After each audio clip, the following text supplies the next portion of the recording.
और इधर मध्य प्रदेश सरकार जल्द ही राज्य के सरकारी कॉलेजों में ड्रेस कोड लागू करने का नियम लेकर सामने आ सकती है। राज्य की मोहन यादव सरकार ने तैयारी कर ली है। एक तरफ जहां विपक्ष भड़का हुआ है तो दूसरी ओर छात्र और छात्राओं का अपना अपना नजरिया है। पूरी खबर देखिए।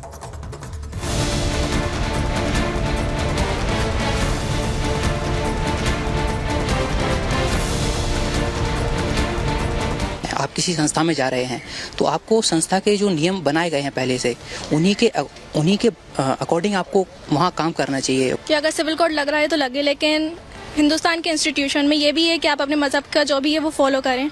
कर्नाटक के हिजाब विवाद के बाद अब मध्य प्रदेश में ड्रेस कोड पर सवाल उठ रहा है। जब से राज्य की मोहन यादव सरकार ने कॉलेज में ड्रेस कोड लागू करने की बात कही है, चर्चा फिर तेज हो गई है।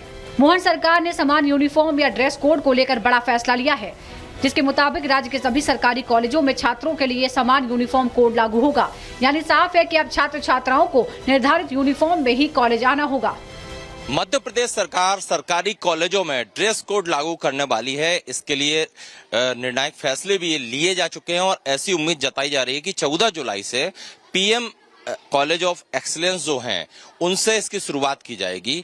हालांकि इस पूरे मामले में जो उच्च शिक्षा मंत्री इंदर सिंह परमार हैं उनसे हमने बात की। उनका कहना है कि समानता का भाव रहे, इस मूल को ध्यान में रखते हुए, इन मुद्दों को ध्यान में रखते हुए ही ड्रेस कोड बनाया जाएगा। कांग्रेस नेता आरिफ मसूद का साफ तौर पर कहना है कि ड्रेस कोड से उन्हें एतराज नहीं है, लेकिन अगर बच्चियां हिजाब पहनकर जाती हैं तो उसमें उन्हें छूट दी जानी चाहिए।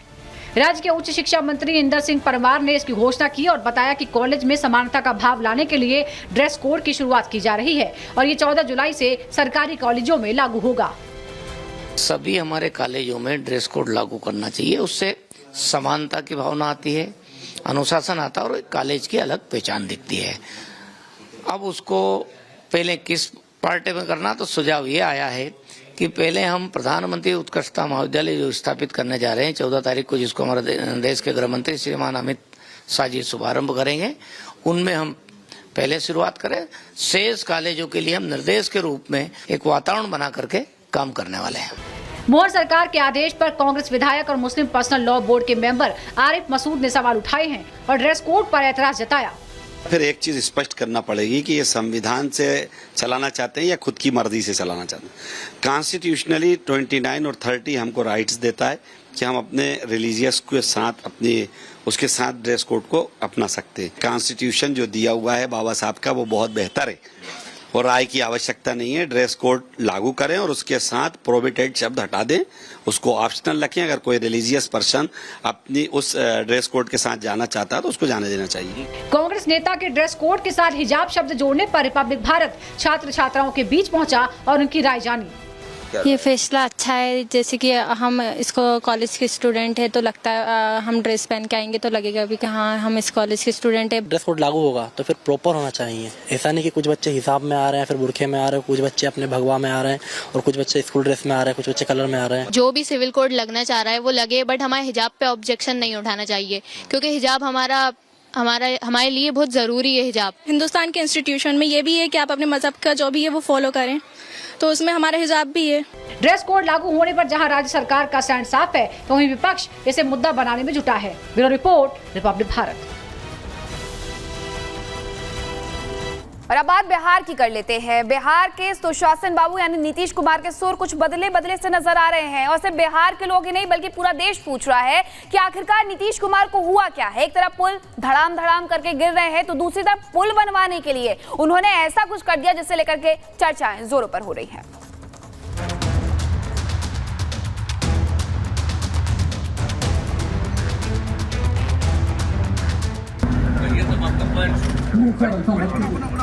ये दो तस्वीरें देखिए। इन तस्वीरों में है बिहार के मुख्यमंत्री नीतीश कुमार, जो कभी अधिकारियों के सामने हाथ जोड़ रहे हैं तो कभी उनके पैर छूने की बात कर रहे हैं। अधिकारियों पर तंज कस रहे हैं, कामों में हो रही देरी पर गुस्सा हो रहे हैं। एक तरफ जहां बिहार में पुल गिरने का सिलसिला जारी है, पिछले कुछ दिनों में ही 12 पुल गिर चुके हैं,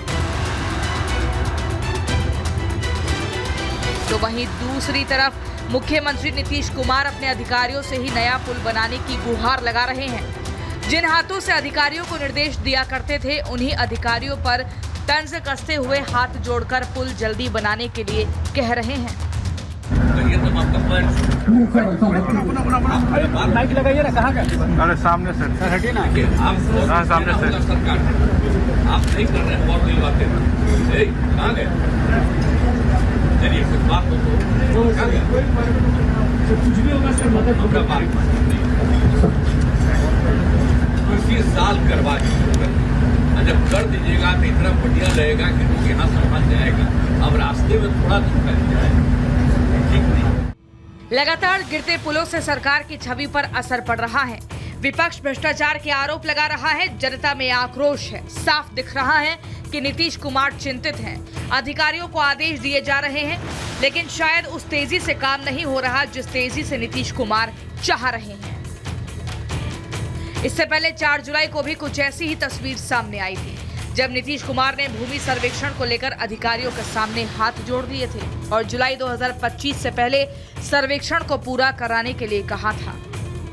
वहीं अब सीएम कुमार के इस अंदाज पर आरजेडी नेता तेजस्वी यादव ने सोशल मीडिया पर पोस्ट कर कटाक्ष किया है। लिखा है कि बिहार में एक कमजोर बेबस मुख्यमंत्री के कारण वही होना है जो चंद अधिकारियों ने ठाना है।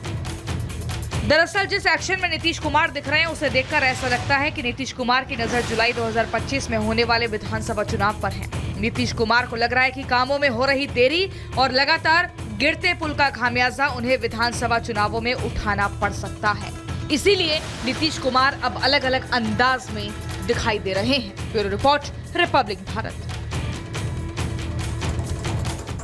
और अब बात उन्नाव बस हादसे की करेंगे, जिसमें 18 लोगों की जान चली गई है। अब सवाल यह है कि आखिरकार इस पूरे हादसे का जिम्मेदार कौन है? बस ड्राइवर इसका जिम्मेदार है, बस का मालिक जिम्मेदार है, या फिर कोई और जिम्मेदार है? क्योंकि जिस बस से यह हादसा हुआ है उसे लेकर कई बड़े खुलासे हो रहे हैं। आपको दिखाते हैं वो खुलासे इस रिपोर्ट के जरिए।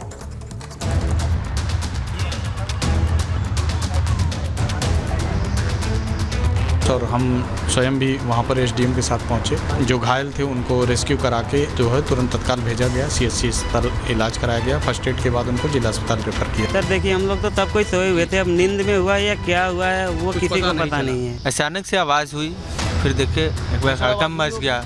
सुबह 4 बजे लखनऊ आगरा एक्सप्रेसवे,